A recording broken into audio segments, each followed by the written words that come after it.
Welcome to the Deconstructing Data podcast and live stream. I'm Jessie Lezak, CMO at BDEX, along with David Finkelstein, BDEX's founder and CEO. What's new with you this week, David? Hey, Jesse. All good here. Looks like you're at a nice new venue outside this time. Yes. Yes. Enjoy that. I've got the outside view this time. The Great Lake. Yep. All right. Yeah. I don't know. Been busy, but looking forward to another great podcast guest this week. Yes, same here. This podcast has been planned months in advance, just like many of them. But today we get to welcome Michael Kaminsky. He is the founder at Recast. Let me bring him on the screen. Thanks for joining us, Michael. Oh, no, we can't hear you. You're on mute. I'm happy to be here. Thanks for having me. Absolutely. We're glad to have you join us on the show this week, Michael. And would love to give you a chance to kick it off for us. So why don't you give our viewers and listeners an opportunity to get to know you a little bit of background about you, and what led you to found Recast and what you guys are doing today. Yeah, for sure. So Recast is a platform for doing what we call marketing analysis and planning. That includes things like marketing mix modeling, but a lot of work around, designing marketing budgets, thinking about how to optimize those budgets to get the most return, and really think about understanding, the return profile of different assumptions and different beliefs about how your marketing is actually working. My background is in causal inference and econometrics. So I started my career in academia doing like policy analysis studies. I did a lot of work in healthcare, clinical trials, that sort of work. But then have spent, the bulk of the rest of my career really focusing on marketing science, thinking about how do we take these tools from academia that like academic economists use to understand how the world works, and then apply that to business and help businesses actually be able to grow better, faster, stronger using those tools. Very awesome. Cool. Yeah, awesome. Appreciate that. And marketing and measurement are things that we like to talk about a lot here on Deconstructing Data, because obviously data ties in a lot with these things. So let's let you jump in and kick us off on this first topic: why measurement models fail without real data validation. Yeah, for sure. So this idea of real data validation, I think, is sometimes a little confusing to people, because they're like, well, I log into the Google ad platform and I see real data there, right? So what do we mean when we say real data validation? The sort of philosophical concept that I think is really important to understand when it comes to marketing measurement is that the true incremental performance, like the true return on investment of investment in some marketing channel, is unknown and unknowable, right? So like if I invest $1 million in Facebook, that will generate some amount of revenue for me, ranging from $0 to $100 million. There is some true amount of additional revenue that's driving for us, but we don't know what it is, and we can't know what it is. And so when we think about the right way to do marketing measurement, there's sort of 2 points that I think are important to keep in mind. One is that you need to be thinking about this idea of incrementality, right? If not for this additional marketing investment, what would have happened otherwise? Right. So you don't just want to say, a bunch of people clicked on our ads and then purchased, and that means those ads caused the purchase. That's not necessarily true. A lot of people could click on an ad who were going to purchase anyway. So we care about this idea of incrementality. And then the second piece is that we need to recognize that no measure of marketing is going to be perfect. They're all going to fall short in lots of different ways because we don't have access to the truth. And so different measurement methods are, all going to be limited in important ways. And it's really important for us to think about exactly in what way is this measurement wrong, and how can we sort of test the assumptions of these different measurement methods against reality, against the things that actually matter to the business, like the amount of profit that we're generating, in order to make sure that we're not fooling ourselves. Yeah, I think you made a really good point when it comes to incrementality, because a lot of times people overlook that, that thought process. There's a certain amount of business that's going to come in. So what is the actual incremental lift that this campaign is actually generating, right? It's something that we have some experience with, and some of the clients that we have in the TV and CTV space, where we've talked about, like, they know that they're going to reach so many households already. So when we run a campaign and we apply the data that we have to that campaign, what is the incremental lift and how do they measure that? So they can see that they actually reached X number of new households that they hadn't reached before, with that same program. And so I think that's like one example. And it's sometimes something that's very easily overlooked. People look at, they run a campaign and look at what was the total revenue generated from that campaign. But, you have to break that down and take a look at what would you have generated already. And that's a great. Yeah. I mean, and this shows up in like one really common way. If you go to all of your different ad platforms and you look at like the amount of revenue generated from each of those different ad platforms and you sum it up, you put it in a spreadsheet and you sum it up, you'll often get a number that's like much higher than your actual revenue. Yeah. So like there's double counting happening here in like very meaningful ways that can really lead you astray if you aren't really just like constantly thinking about it. What would have happened otherwise, I think, is like the question that we always need to be asking ourselves as we're thinking about trying to do marketing measurement well. Yeah. So talk to us about that sort of validation layer. Yeah, that's really important. It's something that we talk about a lot is the importance of validating data. It's not just believing in looking at the data and saying, okay, that's the data. You have to have some level of validation, some way to clarify and know what you're looking at, right? So what does that validation layer look like? Yeah. So one of the things that I like to point people towards is sort of looking at like at the end of the day, you should be able to see the results of your marketing in the bottom line, right? You should be able to see that, hey, if we're spending a lot more marketing, our sales are going up and we're getting more profit. Or, you might have different growth goals that maybe don't necessarily result in more EBITDA, but you should be able to see that. And so one of the problems that I often see is that people have these sort of crazy beliefs about their marketing performance, again, often driven by looking at some ad platform reporting number. And it says, oh, this marketing channel is amazing. It's delivering a 10x ROI for us. And they scale up the marketing channel, but their total revenue, right? Their total business revenue at the end of the day doesn't move. And that sort of indicates to me that marketing channel cannot be delivering a 10x ROI. Mm-hmm. And so what I push people to do is I say, like, look, what you need to be doing is you need to be making sure that like the numbers add up at the end of the day. The total ROI of your marketing channels needs to add up to your total revenue, or the total ROI of your marketing channels plus the amount of organic business that you have, that should add up. If you change your marketing budget, if you reduce it or you increase it, and you have some belief about how much additional revenue marketing is driving, you should be able to see that in your revenue at the end of the day.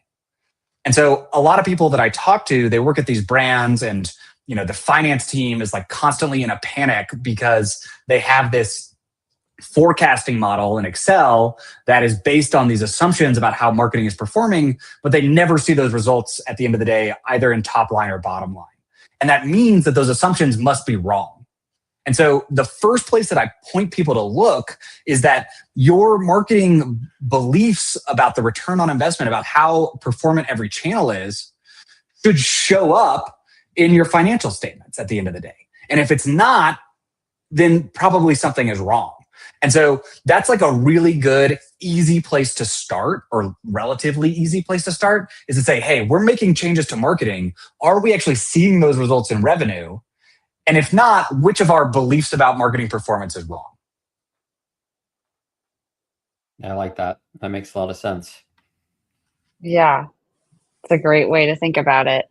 And we've got DW in the comments. Our CTO, measurement needs to include outcomes. Yes, absolutely.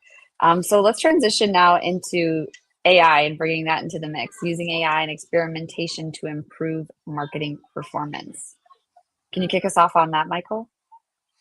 Sure. So AI, huge topic. I'm a huge AI user, right? I've got a bunch of Claude code sessions running in the background here behind my screen. And so huge fan of AI, but also very cautious about using it for what I call causal inference, right? Where causal inference is this idea of we aren't really sure how the world works and we have to make inferences about it, generally using statistics. And this is sort of the problem of marketing measurement, right? Because the true return on investment of marketing is unknown and unknowable. We have to do causal inference to try to learn about it. What it turns out is that a lot of the LLM tools are not particularly good at causal inference, right? They make lots of assumptions very quickly, not necessarily transparently, and often those assumptions don't map onto the way the world really works. And so what I've found is that, and I've even I'm experimenting this myself, is you can try to have these tools like design and run, an experiment for you, or interpret the results of an experiment, or build a media mix model. And they produce something that looks plausible, but actually is deeply flawed and wrong. And at least today, and again, this could change in the future, but at least today, you really need someone who knows what they're doing, looking very closely at the output of what these models are generating in order to avoid getting numbers that are totally wrong. And again, the problem in the context of marketing measurement is that it's very easy to produce numbers and say okay, Facebook is giving you an ROI of 5x and linear TV is giving you an ROI of 7x and radio 2x, but we don't have anything to compare that to know whether or not it's right. And that's a core problem because, AI or any type of machine learning model can generate results very easily. And you'll get a bunch of results saying this channel is good and that channel is bad. But since we don't have any ground truth to compare it to, we don't know. The model could have made a bunch of mistakes along the way. And it's very difficult for us to interpret and figure out is this actually right or not? So that's sort of a big problem, I think, in AI today when it comes to doing marketing measurement, is a lot of people unleash these models to try to do tasks that they aren't really that good at today.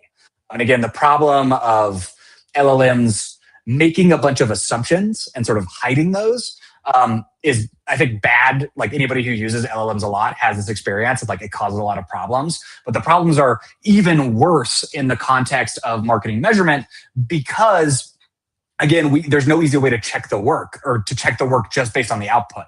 Checking the work involves looking at all of the code that was written, understanding all of those assumptions, not just looking at the output and say hey, yeah, this looks right or not. Yeah, and I think DW just made a comment also on about the fact that LLMs are eager to please the user. And I think that's where those assumptions come in.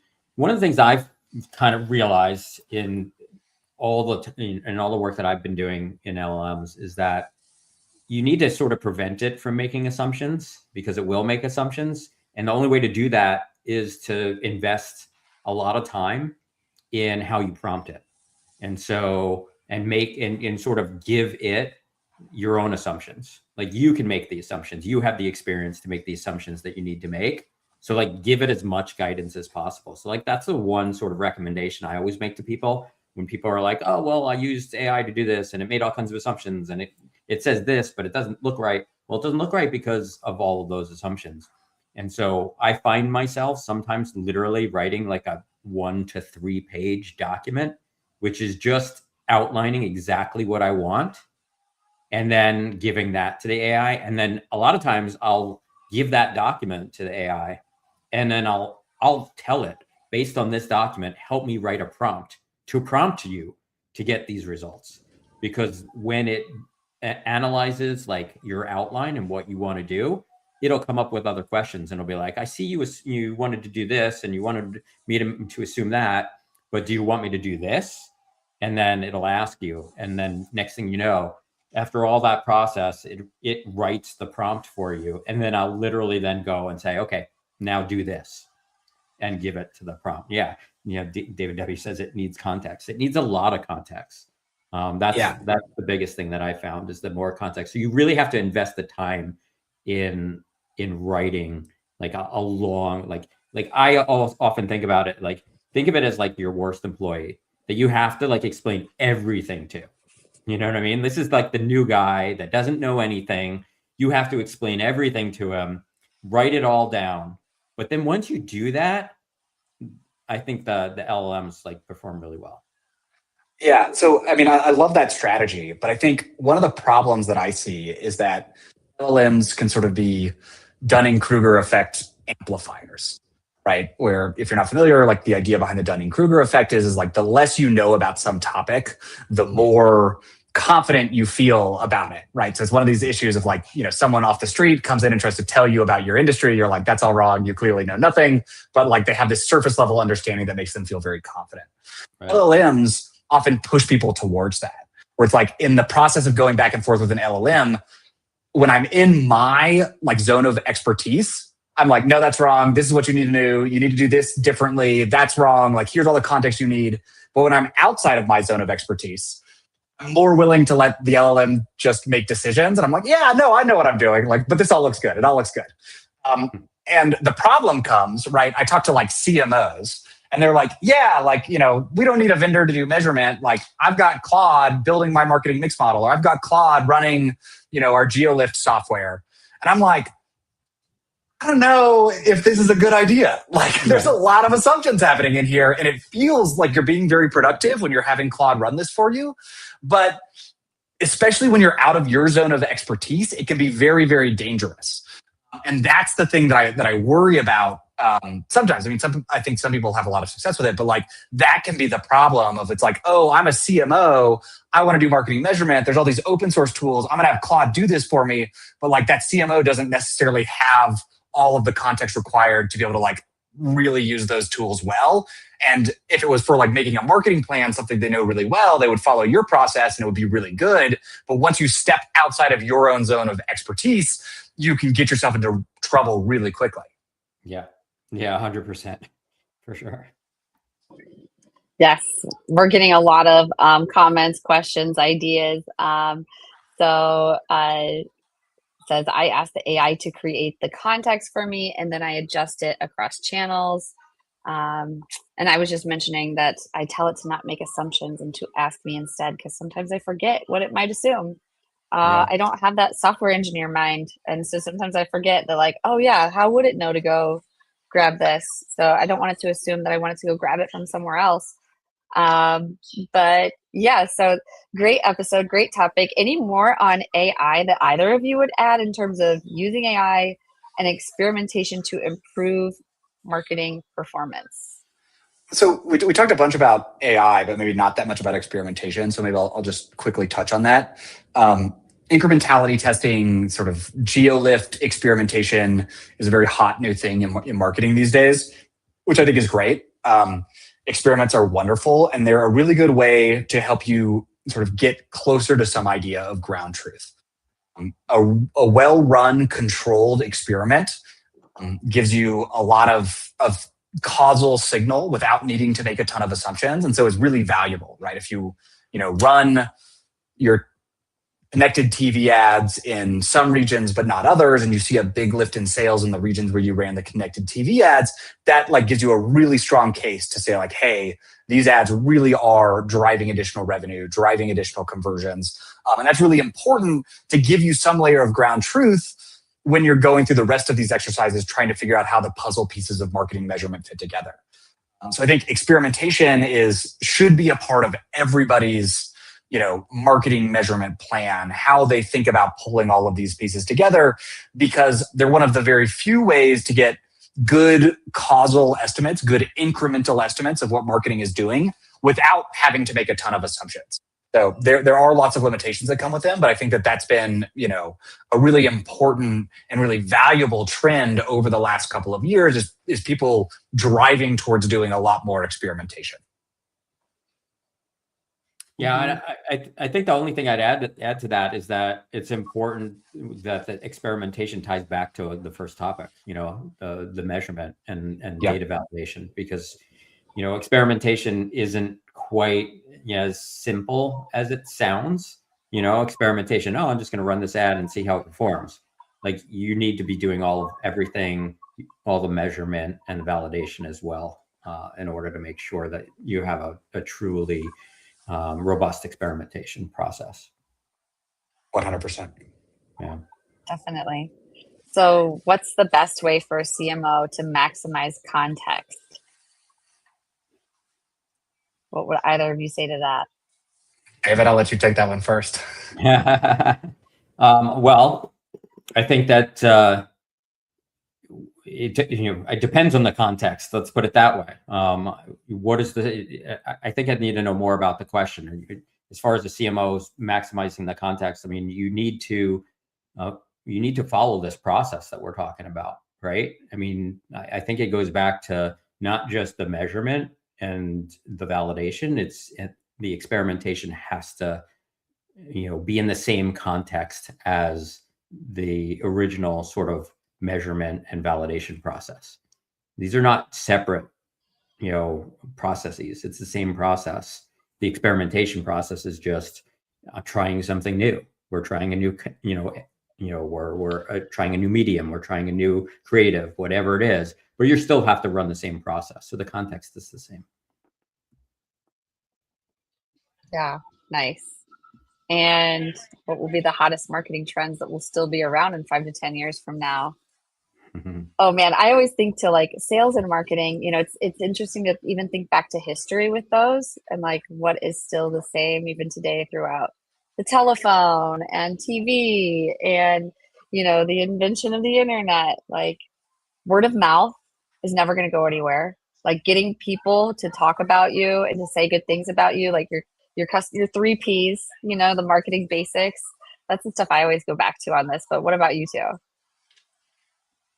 I don't know about trend, but one of the things that I feel passionately about and that I've talked a lot about is sort of rebuilding the relationship between marketing and finance. And again, this connects back to what I was talking about at the top of like being able to connect marketing inputs to finance outputs. How is marketing driving revenue? How is it at the top line? And how is it driving profit at the bottom line? I think is really important, but has honestly gotten lost in the last couple of years, where people have focused on impressions and awareness and haven't really focused on tying how marketing is actually driving the business forward. So I think that that relationship between marketing and finance, of thinking about marketing as an investment in the business and sort of expecting returns on that investment with risk, with uncertainty over long periods of time, getting more explicit about that is, I think, the thing that we're starting to see now and that is going to continue over the next 5 to 10 years. And I think marketers, the marketers who will be successful in the next decade are the ones who are ready to sit down with the finance team, sit down with the FP&A analyst, and really think about, okay, what are the risk trade-offs of these different marketing budgets, and how is this investment like really helping us increase the enterprise value of the business overall? I'm going to go the other way. I'm going to go to the complete other way. So the question was, what are the, what's not going to change in the next 5 to 10 years? What marketing trends that'll still be around, right? I think that we should look the marketing trends that's always been around is when you're marketing, you're communicating with people and you're engaging with people. And so you have to, it's a conversation that a brand is having with a person. I think that's going to change.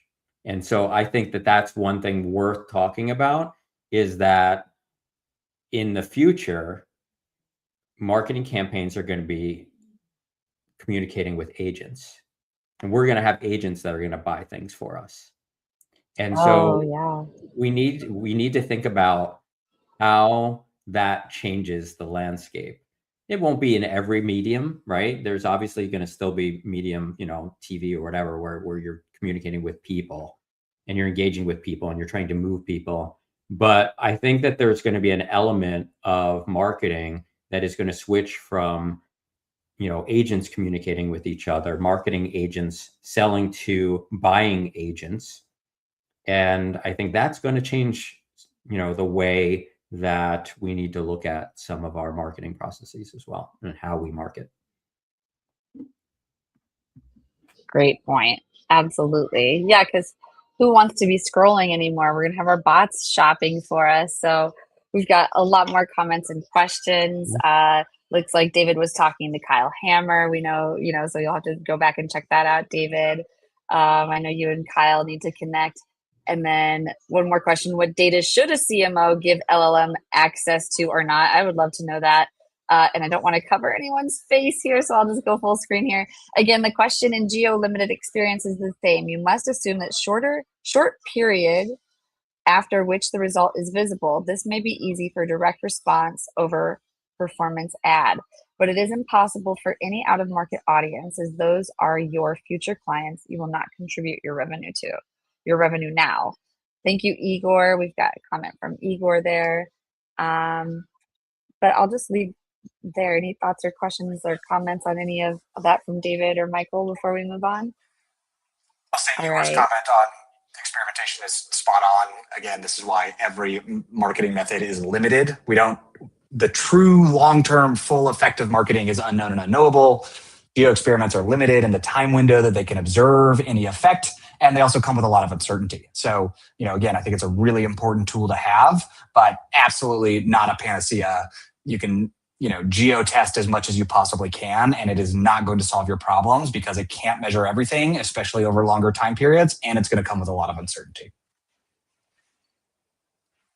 Yep. 100%. All right. Yeah. Let's jump into the next topic.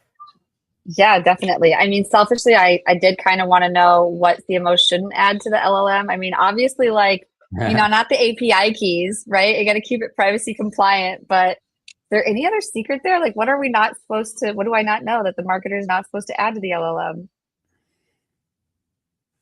Don't give up the keys to the castle. Yeah, I don't know. The data.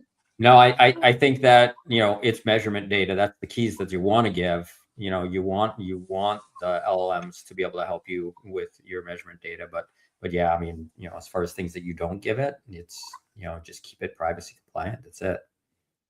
Yeah, definitely. Okay, moving into our third topic, building first-party data strategies in a privacy-first world. That leads nicely into this privacy focus. Michael, could you kick us off?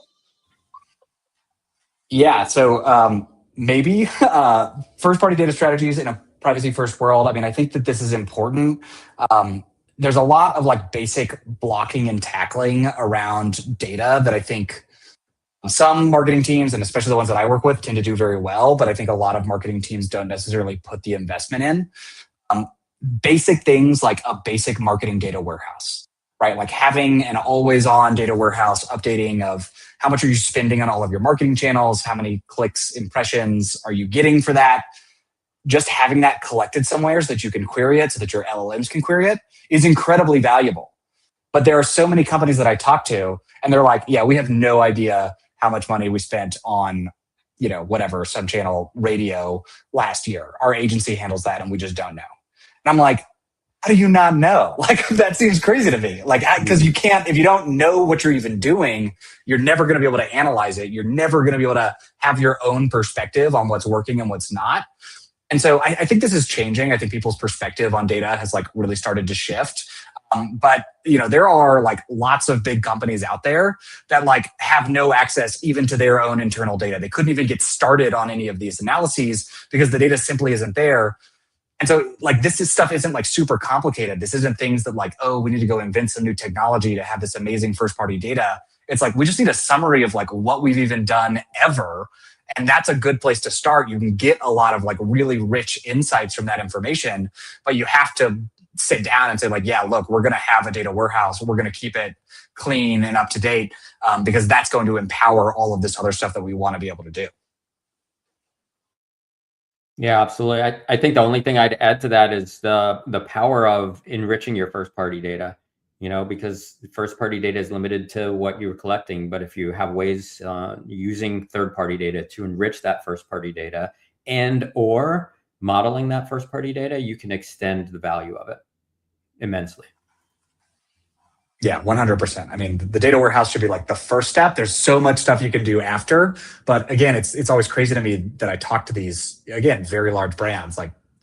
Everybody listening to this has probably shopped at their stores and they just don't have anything at all. Yeah. So I think get the basics in place first. That's my first recommendation. And then from there, there's a bunch of interesting stuff you can do, but you should own your own data. You should have that easily accessible to you internally. You should not be dependent on some third party, your agency keeps the data for you. I don't think that that's a good practice at all and ends up causing a lot of pain for a lot of these organizations. Absolutely.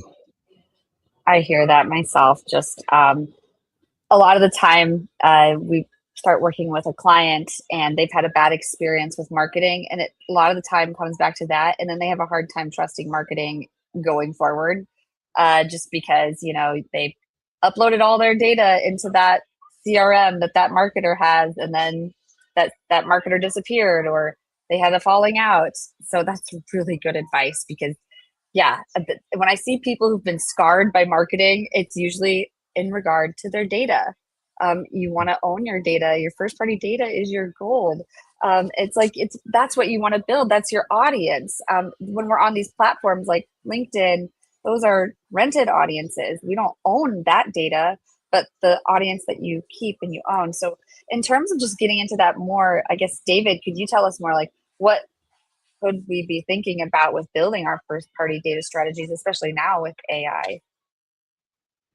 Well, yeah, like I said, supporting what Michael said, you have to have that data strategy so that you're owning it, managing it, and centralizing it, your first party data. But once you're doing that, the next big thing you could be doing is enriching it. And the great example I'll give to plug our own product is 2Segment, one of our newest products, which basically just enables Shopify or any e-commerce company to take the first party data that they have, which is all, their customers, their orders, their lifetime value, all that stuff that you're getting out of Shopify, and enrich that with some third party data so you can understand who those customers are, demographics, psychographics, all this other stuff that will help you understand that you have different types of customers for different types of products. That's the reality. So are you going to market to them all the same way? Not necessarily. And so, tools like that will enable you to then segment those customers. You may have customers that buy the same product, but they have different personality traits. So communicating to them differently is important, right? And you don't know any of that without enriching them. And that's where enriching the data, using AI, all of these things can help you further understand your customers and market to them better. And so to me, that's a really important piece of your first party data, is what you do with that first party data. Yeah, what do you do with that? I thought this was a good question from David Goki. Who owns the data strategy in a mid-market company? Yeah, that depends on your team and the size of your team, right? I mean, you should have data owners, but again, it all depends on the size of the company. The bigger the company, you have data teams that own the data and run the data and manage the data, and that's their job. But as the company gets smaller, that becomes little, a gray area, and that becomes a shared responsibility between marketing teams and technical teams and data teams, and it depends on who you have, on what you have at your disposal. I think that's right. I mean, mid-market is like such a wide range of companies that there's no real answer. I'd say I would default to the technical team. So if you don't have anybody else, like CTO, office of whatever software type people you have, assuming you have that.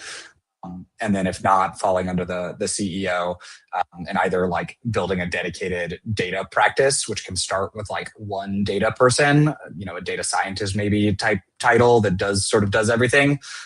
But otherwise, if you have any software engineers, those would be the right people.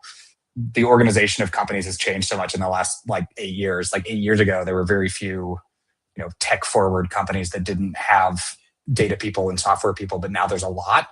So if you don't have that, you either need to work with an outside consultancy that can set up your data warehouse and manage that for you. There's a bunch. A lot of them are very good. Or you need to sort of focus on developing that in-house. And it sort of depends a little bit on what your strategy around data is, how much you want to invest in owning that capacity internally. As you get bigger, you will eventually want to fully own it, at least have the ability to own a lot of it internally. So I would say plan for that as you are growing.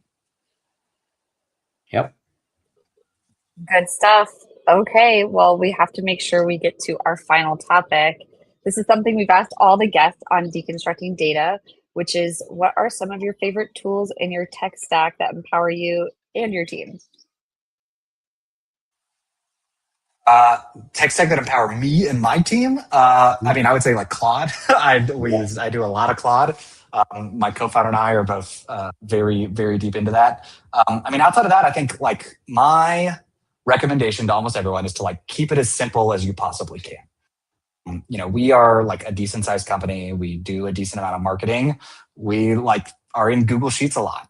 We look at like very basic metrics, very basic time series. We don't do any crazy like digital tracking attribution stuff just because I don't think that it's very valuable. I think the stuff that is really valuable is, you know, looking at the how did you hear about us on our demo form and then like thinking about it and thinking about how that fits into our marketing strategy. And so my advice to everyone is always like don't overthink it, especially when it comes to marketing data, marketing analytics. Try to keep it as simple as possible for as long as possible, and then only add on more complicated tools as you actually need them. Yeah, that's really great advice. Yep, all-in-one solutions are always great. So good. Yeah, well, I have to bring up this question since it was asked, David, before we go. How do you enrich data at BDEX? How do we enrich data? Well, that's a difficult question to answer when you're talking about the billions of records that we enrich. It's a process.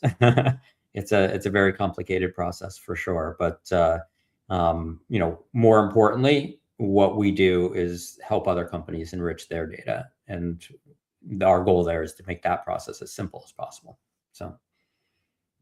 Yeah, I think that was more of the question is how do we help businesses enrich data at BDEX? So if someone wanted to do that, then yeah, like what would be that process for them?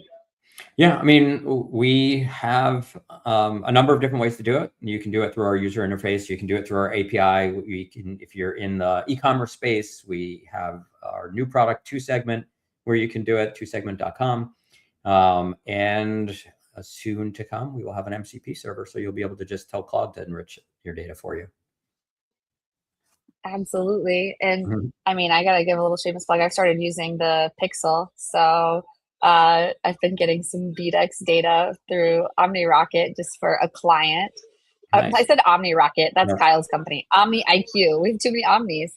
Yeah. OmniIQ. So yeah, that's been an experience. I'm hoping on Deconstructing Data, maybe we can break that down a little bit and get into it. Oh, we've got DW here saying it's a secret in terms of like how we enrich the BDEX data. Yeah, I'm sure that's a big proprietary secret. But yeah, such a good episode. Thank you so much, Michael, for coming on. Before we leave, would you like to let listeners know how they can find you after the show if they want to reach out? Yeah, absolutely. The best place to find me is on LinkedIn. I'm Michael Kaminsky. We also have our Recast YouTube channel where we're publishing a lot of like really amazing, super informational videos on marketing measurement and also like philosophy of measurement, stuff that I'm really passionate about. So Michael Kaminsky on LinkedIn and then the Recast channel on YouTube are the best places to. Awesome. Thank you. Nice. Thank you, Michael. We really appreciate you joining us on the show today. This was a great show. I think our listeners got a wealth of information today. So thanks again. Wonderful. Thanks for having me. Absolutely. Thank you so much, Michael. We'll see you backstage. Everyone else, we'll see you next week. Same time, same place. Have a great week. So audience members, we want to invite you to get powered by BDEX. Build authentic connections with your audience and drive unprecedented engagement. So just imagine harnessing the power of AI to craft your audiences that truly resonate with your brand, ensuring that your marketing is hitting the mark every time. We want to bring you closer to those marketing goals and we're eager to guide you. So just visit bdex.com. You can click on the Talk to an Expert button and get powered by BDEX. Deconstructing Data is the show that makes data make sense. Every Thursday, David Finkelstein and myself, Jesse Lezak, sit down with industry experts to unpack how data really drives marketing. We do this in plain language anyone can understand. If you want real insights, real conversations, and zero jargon, tune into Deconstructing Data live on LinkedIn every Thursday at 4:15 p.m. Eastern Time.